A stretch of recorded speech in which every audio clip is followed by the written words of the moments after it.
the guys from Ping, they've kind of shown me how much the equipment matters. I just love that I can hit any shot I kind of want. We're going to be able to tell some fun stories about what goes on here to help golfers play better golf. Hey everybody, welcome back to the Ping Proving Grounds podcast. Shane Bacon, Marty Jurtz, and just us two today. Last one of the year, 2024, good year. It's been a great year. It's been a great year on the pod. I wanted to ask about your game before we got to some of the questions. We asked people out there for questions across Instagram and Twitter X, whatever you're calling it.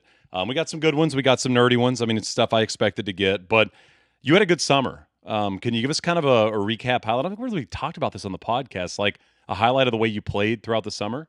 Yeah, it was one of those years, Shane, where it might have been my best golf year. Sneaky best year. But I don't have anything to show for it. Okay. It was one of those like type of situations. I played really good locally. I won our Southwest section match play. But then there was just so many close calls. Like golf feels like it's like a death of 1,000 paper cuts. Right. This was that year for me. Almost made it into the PGA Championship. Missed by like 4 in a 4-round tournament. Lost in a playoff to get through U.S. Open locals down at your place down at Suelo in Tucson. Then later in the summer, I lost in a playoff to get in the Shriners. So I was so close. Arizona Open, I had my best finish ever. That's a pretty big state open, sponsored by Ping, down at Papago. So we're playing the new tees. It was playing like 7,600 yard par 70. Yeah, the par threes are short. You're hitting like hybrid 3-wood on every one of them. Hitting hybrid 3-wood. There's a number 14. There's like 520 yard par 4 now. So you're like roasting a 4-iron in there if you crush your drive. But I was tied for the lead with 9 holes to play. Ended up finishing 4th. So that was my highest finish ever in the Arizona Open. A couple Ping, battling some young Ping guys. Michael Fiegels on the Korn Ferry Tour. Nico Galetti, DP World Tour player, were in the field. So it was fun to kind of be battling against them. So I had a great summer. Like played really good. Finished second on our Southwest section points list. As you look towards 25, I know you're a guy that I know in the wintertime you will kind of get away from it, which is funny to live in Arizona and not play a lot of golf in the winter, but I know that's kind of your time to step away. I also know you're looking ahead always. So what does 25 look like in terms of your golf? Are you going to do anything different in terms of your prep headed into the next season? Yeah, I mean, every year it's kind of like do a little speed training, kind of get your speed up over the winter. Then the tournament season comes, and I kind of regress on my speed. So this is my time of year I'm training. Okay. So a few little nagging injuries, nothing serious, but kind of getting over those right now, doing my speed training, help coach my kids. And then I need to work on my wedge play. Okay. So especially for Arizona golf, specifically, I have so many wedge shots from like pitching wedge, 145 down to 100 yards. I got to get better at that. That's where my competitors in the section might have a little edge on me. So I'm going to dial in my wedge play this year. I'm leaning into the stack this winter. I'm going to do a little stack training. You're going to get your speed up? Yeah, James Nitties and I, who I do the Korn Ferry stuff with, him and I are doing a little competition with the stack. So we'll see what our numbers look like. It's really fun to do in the off season. Yeah, like you don't need to care where the ball's going. That's the point. Is it just try to swing faster? Just swing really hard and then get ready for golf. Obviously, living in the Northeast, it's like, what are you going to do in the winter anyway? Yeah. So it's a perfect time to do that. I want to get in some questions because we got some good ones. We got some interesting ones. One of these, the first question that I thought was great was just, how is Marty so smart? Marty, do you have an answer for that? 20 years of coming into the office every single day and being around the smartest people in golf. The culture here at Ping is phenomenal. It's like all you have to do is come to work and ask some questions of your coworkers. And there's this famous quote, which is like the further you are from the shore, the deeper the ocean. So it's like you come into work, you ask questions, you can't help but, just chipping away and get a little smarter every day. Lean on someone. Chris Colvalli, I think is the name, said, can you speak to what's coming down the pike for you guys in 2025? I know you can't reveal too much in terms of new product, but maybe just give people an idea of what to expect over the next couple of months from Ping. Yeah, it's going to be exciting. It's going to be super exciting. We have amazing product in pretty much every category coming down the pipe. So some great R&D that we've been working on here at the Proving Grounds. The engineers are working on some material innovation, some modeling innovation, some technology with regards to new shaft designs is coming down the pipe pretty soon. We're seeding some things on the tour right now, which is super duper exciting. Spring of 25 is going to be arguably our most exciting product launch of all time. What a tease, man. It's like you almost have done this for a living. Slight Dogleg asked, how can I recreate, and I don't know if we can recreate it, but how do I recreate Ping's grip taping spindle in my garage? Ooh, the taping spindle. Now, that's great. If anyone's ever been on a tour of Ping, I think we have a video. If you go to our webpage, you see that we tape our grips different than everybody else. So Karsten, our founder, he was trying to figure out, he was always questioning everything. You want to kind of be that little skeptic, like, is this the right way to do it? And the classic way to regrip your clubs at home is use tape. You fold it over. You get a little seam that can be kind of annoying if you're not into a reminder. I do it at my house. That's how I do it, right? Yep. I mean, I don't have a spindle. That's how I do it at home. Yeah, you get that little seam. Yep. And he actually did testing back when Karsten came up with this process. The tape wasn't as good. Okay. So you could actually pull the grip off and it would get loose or twist. And so he tried the spindle method, which is both faster to do in production so we could build clubs quicker, and the strength was more when he tried to pull the grips off. So he came up with this method. It stuck. It's our proprietary equipment. We do a lot of things here that are kind of trade secret. We build all of our own equipment, manufacturing equipment, here to support our team that does our assembly. So it's a fun method to do. I'm really slow at it when we go down and work production, but if you go down and see our production folks doing that, they do it so fast, it's incredible. So for Slight Dogleg, the answer is come to Ping and get your clubs grip. There you go. That's the answer for you. John Gilman said, how do you know it's actually time to upgrade your clubs? Which I do think is probably a question that would be considered generic, but I also think it's probably something people think about a lot. Yeah, no, it's a great one. I think the way I would look at that is you look at the most important categories for scoring, which is driving and putting. So I would be almost continuously looking at those clubs. If you're in a really well fit driver, it does not hurt once a year to go out and see if our latest technology can beat it. Your game and your body evolves also, so your swing changes. I think this is like the way to really think about a tour fitting is that no tour player is ever really like static in their clubs. Right. And the everyday golfer is the same.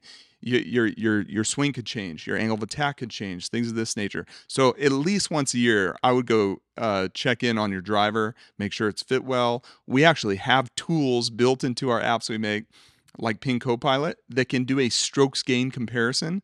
So you could go in and hit your driver, hit it compared to one of our new ones, and let the strokes gain do the talking. Yeah, I mean, if the numbers look good to you, I think that's probably your answer, right? Like it's time to upgrade if that's the case. Exactly. How do you get the PLD patina finish?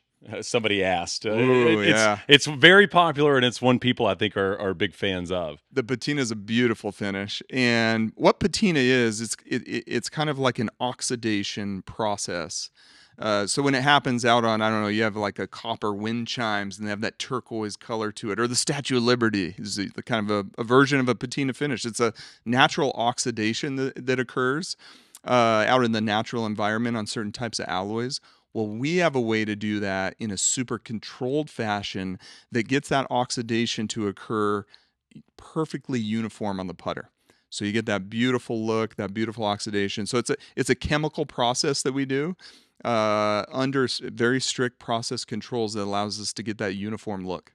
I think all the answers to like the super like in-depth golf questions is it takes a lot of time and a lot of effort from the team. Yeah, no, we're still trying to perfect that right. patina finish, and that's why it took us a long time to be able to launch it to consumers. We've done it for tour players, but we could do it. If it's not perfect, we rework it, do it again. But we're finally excited to pass that along as a finish in PLD. I think you get this question a lot. I think it's been a popular talking point throughout the podcast. Full specs on Marty's Thriver build. How often do you get asked about the Thriver first and foremost? Yeah, no, a ton. I mean, this might be your lasting legacy at Ping. I think is the Thriver. Quite honestly, it's part of one of the reasons I had a really good playing season this year, because I can't remember a time where I hit my Thriver like in the desert or got a penalty shot or something, which with a traditional 3-wood I would definitely have done. So yeah, I've been playing it close to 2 years now, a good year and a half. I played it last season, this season. My specs are 12-degree max head, so G430 12-degree max. I put the Hosel trajectory tuning hosel in the flat position. So it's 3 degrees flat. This is kind of the semi-secret settings. Opposite the dot position, 3 degrees flat for Langle. I put the CG shifter in the fade or the toe setting. I have it built at about D4 swing weight, and I put our Tour 2.0 black shaft. This it's pretty stout at 43.25 inches. So that's my specs for the Thriver. Absolutely love it. It's functional enough off the ground, but I mean, 80-90% of the time I'm hitting that thing off the tee. What's the distance on your Thriver? I usually kind of tee it low and sort of chip it down there. Yep. And it's never full. I don't feel like I'm ever trying to. I mean, you've talked me into the Thriver, and I love it as well. But you're never going full bore at it. I mean, I fly it between 265 and 270. Depends on the course conditions, how far that thing needs to roll out. Obviously, I can hit it. You could do the same thing. I mean, we could build a club to go further, but then it turns into your driver. Yeah, there's no point. I mean, you don't want it like that. And we talked so much about gapping, and we did it especially early in the podcast. We talked a lot about gapping, and I think that is one thing, is just making sure it's not overlapping another golf club. Either way, right? Yeah, I actually don't want it to go too far. Right. Because I need it to go that very specific number. It probably flies 270 stock. Then average rolls out to maybe 280, something right in there. J. Pat Brown said, your favorite interview of the year, Marty. Do you have a podcast episode that comes to mind? I'll start. I mean, I got a chance to talk to Bubba and do a podcast with Bubba Masters Week in Augusta, and he came in and he was in an awesome mood, and he was really excited about chatting about not just the week, but just kind of his experience at Augusta National and the Masters and stuff like that. And I really enjoyed it. I mean, I like getting to chat with Bubba when Bubba's rocking and rolling. I don't know if there's anything more fun to do in golf, and he was dialed. So I'd say Bubba is very high on my list. Yeah, no, that's great. I think in 23 it was Victor right after he won the BMW. We were talking about that before the podcast started. You forget, Victor and people behind the scenes, like getting players to agree to do stuff. Yeah. I mean, it's not always the easiest thing in the world because they've got a lot of stuff going on. And then a guy wins a big tournament like Victor did, and stuff gets complicated. He has other interview requests. Yep. He's got other, maybe TV appearances he's got to do on that Monday. He came right in on Monday, ready to rock, and he jumped in. Didn't get a lot of sleep, and he admitted on the podcast. But yeah, getting Victor right there was fun. That was my favorite in 23. I think this year's version of that was like probably Lauren Coughlin. We had her right during the middle of her hot run. Right, I think we talked to her a few days after she got picked for the Solheim Cup team.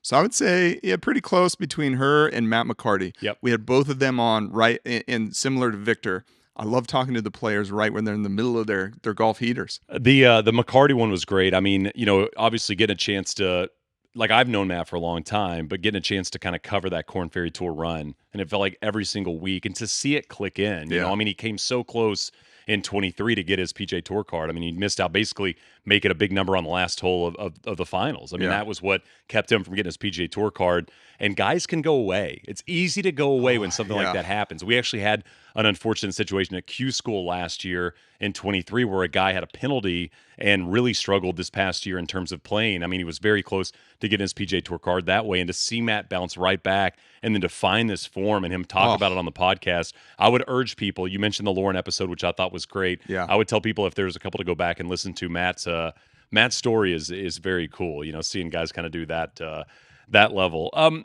Joe Smith asked a question, and I actually think this is interesting for you, Marty. How do you choose your ping clubs? There's so many ping clubs out there. How do you go about choosing what goes in your bag versus some of the other clubs that maybe might not make the cut? Yeah, me personally. Yeah, this is kind of a hard thing for me to do because I do get to experiment and go hit all the clubs, and I can kind of self-fit myself, but I schedule a fitting.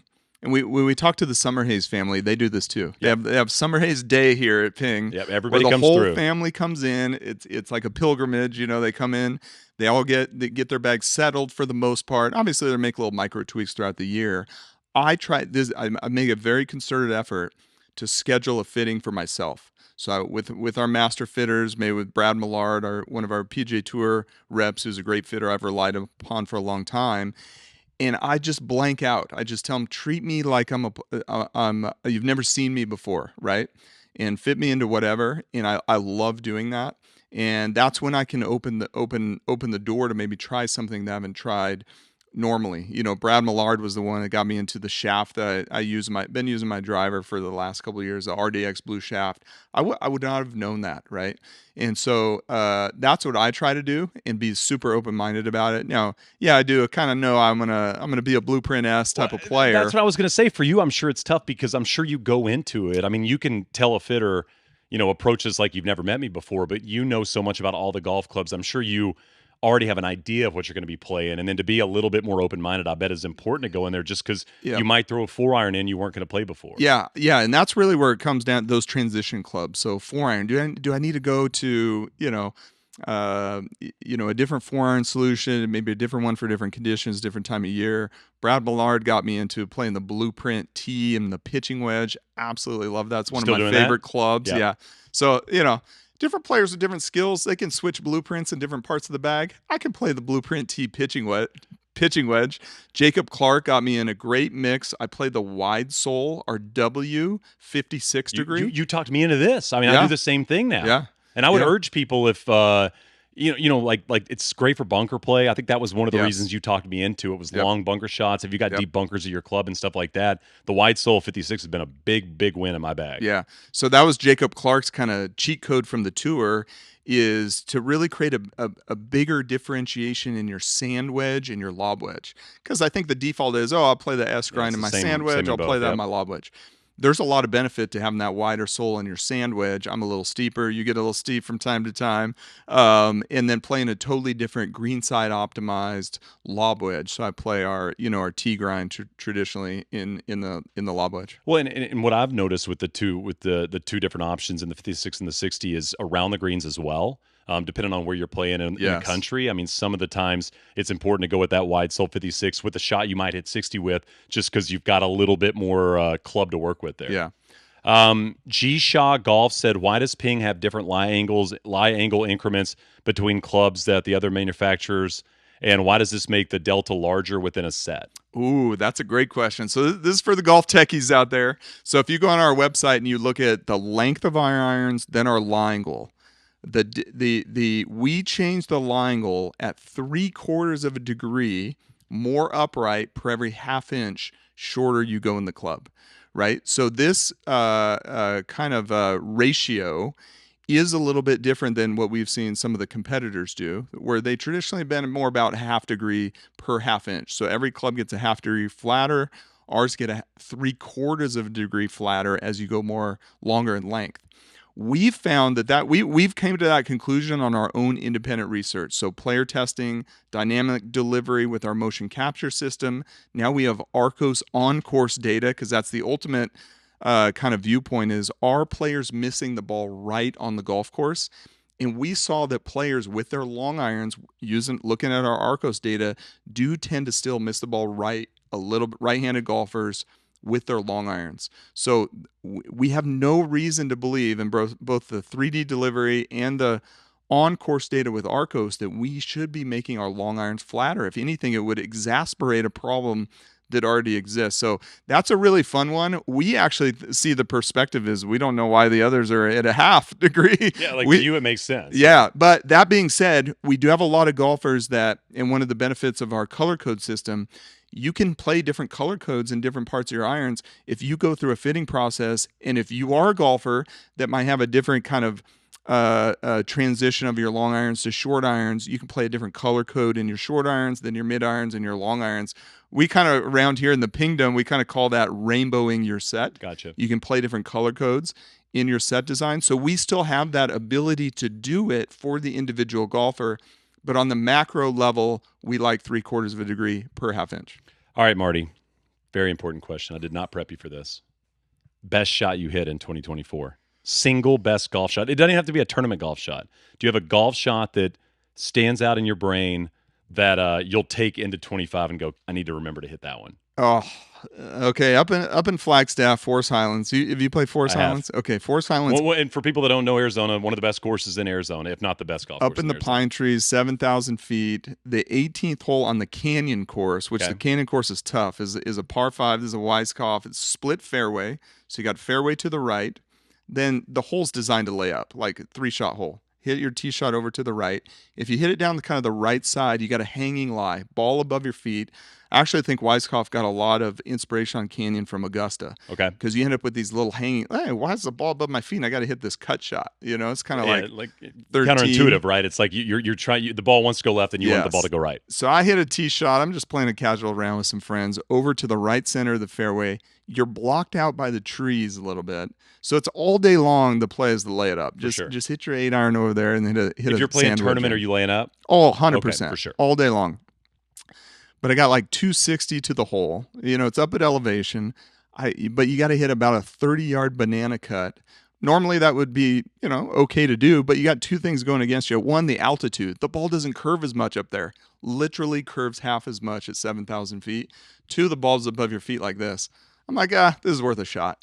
I opened the face on this 5-wood. I play a 5-wood up there so much. It was like just like a goofy golf shot, like banana ball. Hit it out. Went over the water. It's all water carry. Over the water, curved around, landed about 10 feet short of the hole, went 20 feet past, drained it for eagle. Made the 3. Made it for eagle. Love it. That's awesome. What was yours?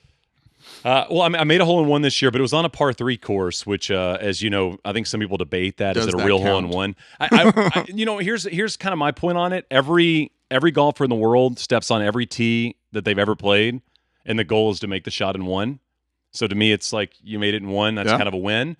But it was the same trip. I was on this golf trip. I go with 3 buddies of mine.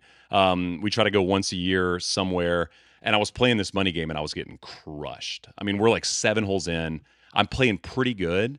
But every time it's either the partner I'm with, because you could change partners throughout the hole. It's like one of those games, kind of a wolf game, and I'm getting murdered. And I'm in the fairway on this par 4, and I look at my buddy, and I go, well, I mean, I might as well hold this out to finally get some dots because I can't get them any other way, and made it. No, so come on. Called the hole out with a 9-iron. So I think that was the day before the hole-in-one. But I still think the calling out the 9-iron hole out was probably maybe my favorite moment of the year. You called on it. the golf course. Yeah, it was like Molinari at the U.S. Open. Or yeah, something. that's like when he made the cut. It was unbelievable. You want me to make the cut with this one? I can do it. Well, it's been a fun year as always. I'm excited for 2025. New product in 2025. New podcast in 2025. We've got some awesome episodes that we're looking forward to there. And yeah, I mean, we kind of go away a little bit in late December as we kind of get ready for the new year, and then back rocking and rolling. But always fun to chat, always fun to do these podcasts. What are we, 60-something episodes in? Yeah, we got a lot. It's crazy to think. We were sitting very close to this position when we started this podcast, and to think we're a year and a half in, and we're still rocking and rolling. And to everybody that listens, we appreciate the feedback. We appreciate the questions. I know you get DMs on social media. We urge you to keep doing that. We love getting questions. I know I screen grab some and send them to you via text, and you'll reply at times. But the interactions are why we do this, and we appreciate all the love and all the support. And we'll be back in 25 with more pods. So thank you guys. Hope you had a great holidays. This is the Ping Proving Grounds podcast.